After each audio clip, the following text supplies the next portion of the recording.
Center for the Ethiopian Educational Information and Communication Technology presents Educational Satellite Television Programs.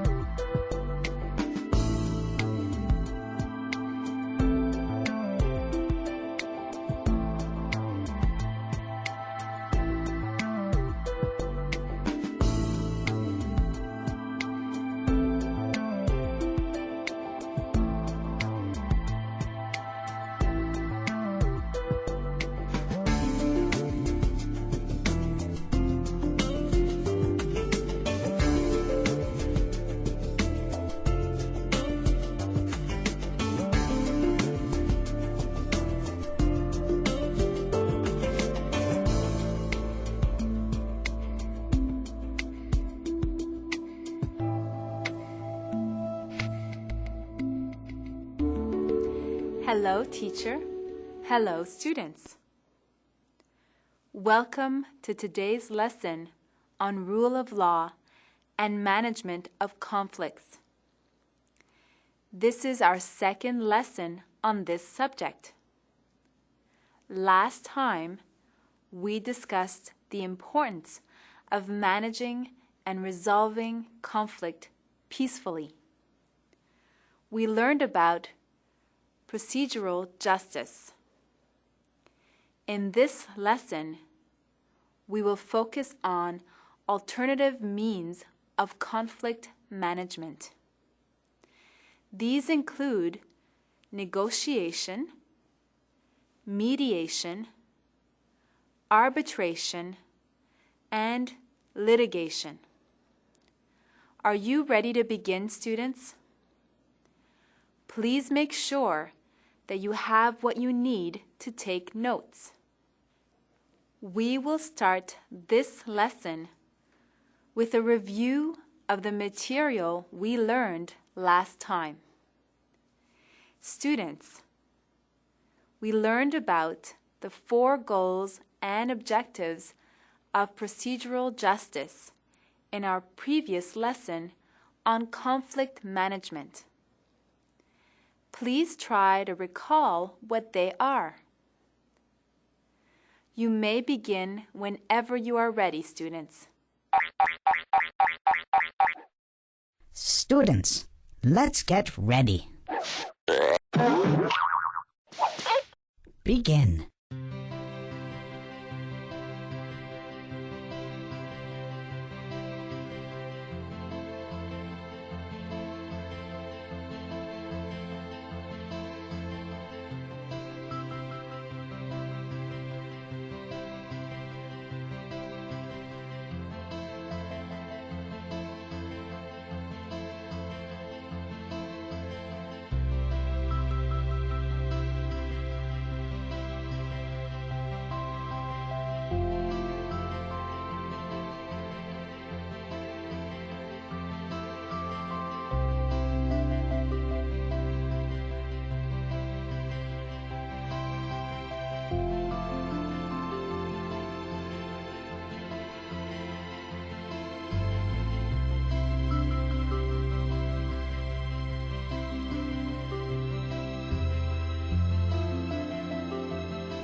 Time's up!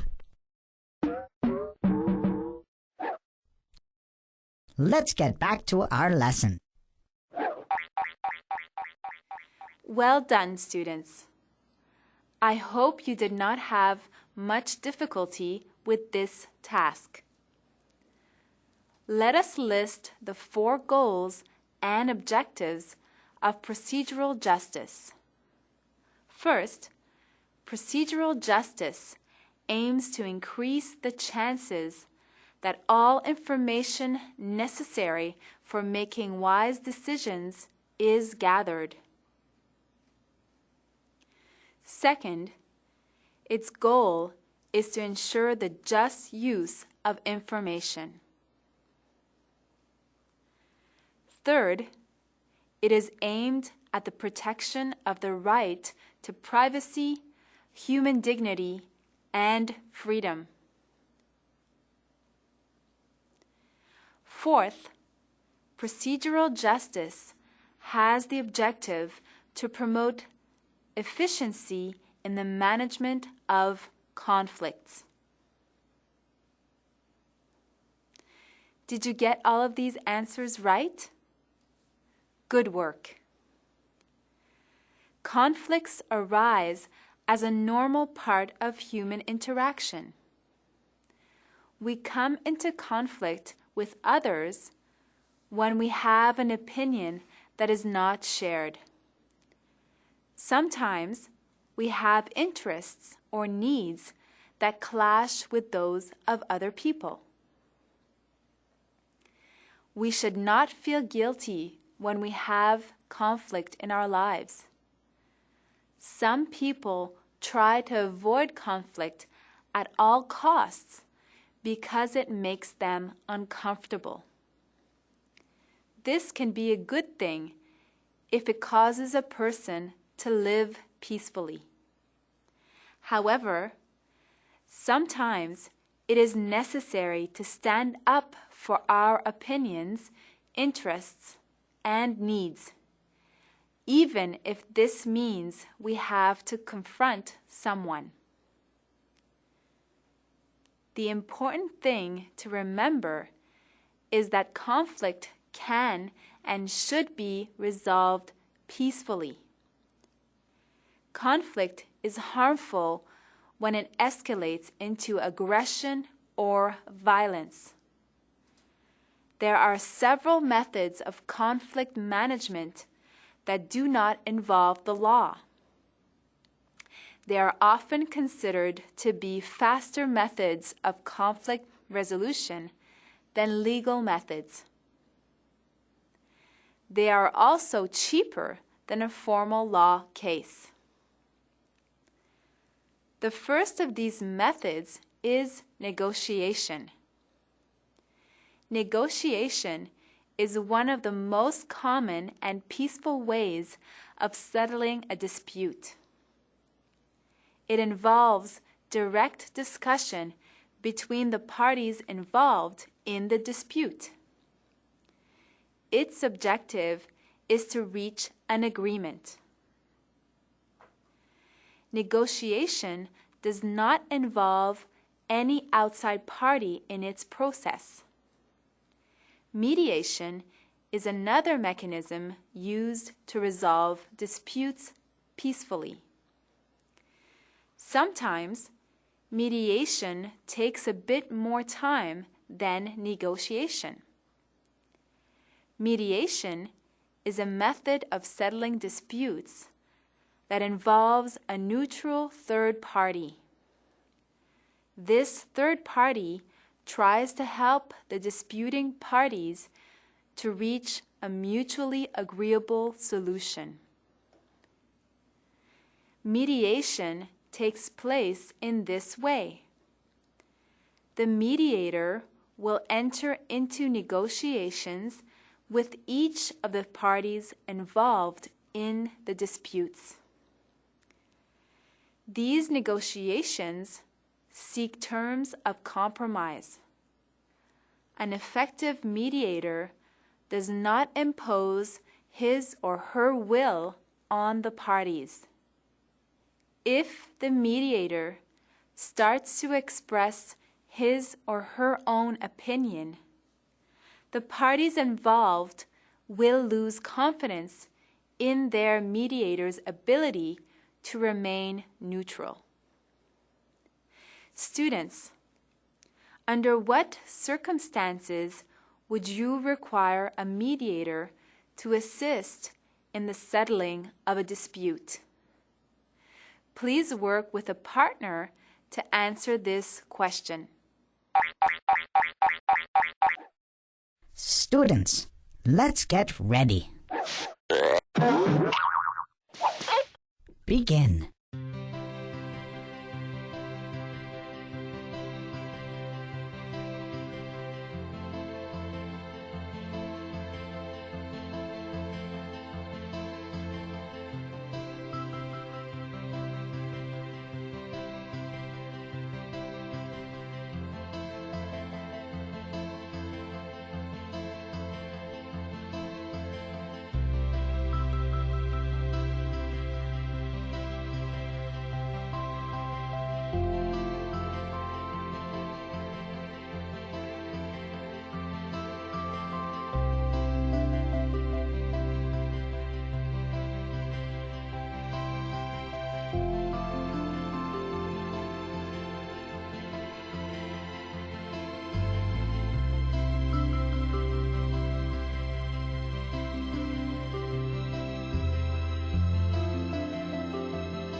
Time's up.